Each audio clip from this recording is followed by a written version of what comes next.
வணக்கம். இதுதான் ஒற்றுமை. இந்த காகங்களை பாருங்கள், ஒன்றோடு ஒன்று எந்த பொறாமையும் இல்லை. ஒருவர் கொடுத்த உணவை எப்படி பகிர்ந்து உண்ணுகிறார்கள். இந்த காகத்தை போல் மனிதன் வாழ்ந்தால் எல்லா பிரச்சனைகளும் நீங்கிவிடும். நோய்கள் ஏது, நொடிகள் ஏது, நம்மிடம் மகிழ்ச்சி எப்பொழுதும் நிலைத்து நிற்கும்.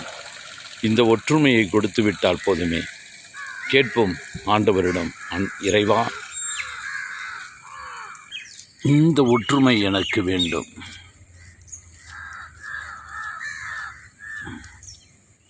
காகங்களோடு சேர்ந்து மைனாவும்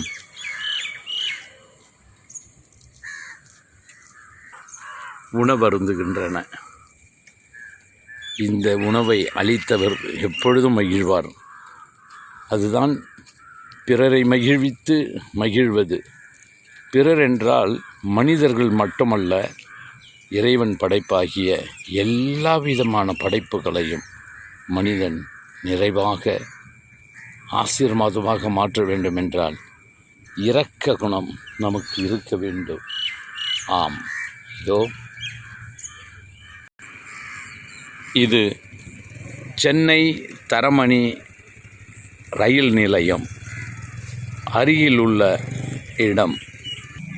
இதுபோன்ற செயல்களில் நாமும் ஈடுபடுவோமா? பிறரை மகிழ்வித்து நாம் மகிழ்வோம்.